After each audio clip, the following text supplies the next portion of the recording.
রাজধানীর উত্তরায় চলছে স্থপতি জারিন তাসনিমার প্রদর্শনী মাটি, মূর্তি ও মানুষ। বিশেষজ্ঞরা বলছেন, চারকোল মাধ্যমে স্থাপত্য শিল্পের এমন প্রদর্শনী বিরল। প্রদর্শনী চলবে আগামী শুক্রবার পর্যন্ত।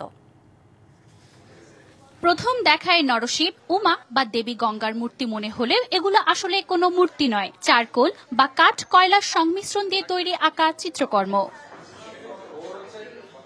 ছোটবেলা থেকে শখের বশে ছবি আঁকেন স্থপতি জারিন তাসনিম। দেশের বিরল স্থাপত্য কর্মগুলো নিয়ে সাধারণ মানুষের আকর্ষণ বাড়াতেই এই প্রদর্শনী বলে জানান তিনি। আমি যখন জাদুঘরে যাই তখন আমরা কি করি, আমাদের শিকড়ের সাথে কানেক্ট হওয়ার ট্রাই করি।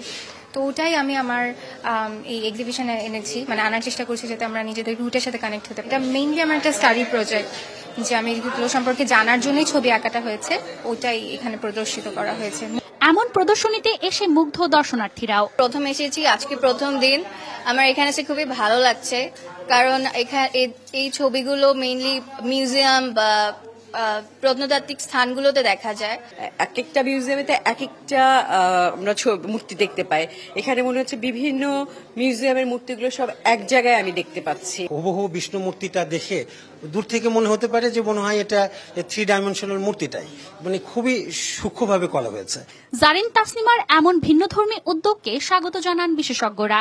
মানে মাল্টি ডাইমেনশন বলা যেতে পারে, একদিক দিয়ে আর্কিটেক্ট, একদিক দিয়ে আবার পেইন্টার, আবার সিরামিক্সও সে করেছে কিছু।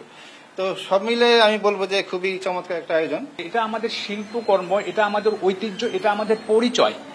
এই যে পরিচয়টা তুলে ধরার জন্য যে মাধ্যমটা ব্যবহার করেছে, এই মাধ্যমটা আমার জানা মতে বাংলাদেশে প্রথম।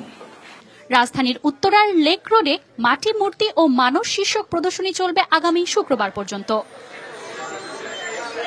Manjuma Afroz, Nilima, DBC news, Dhaka.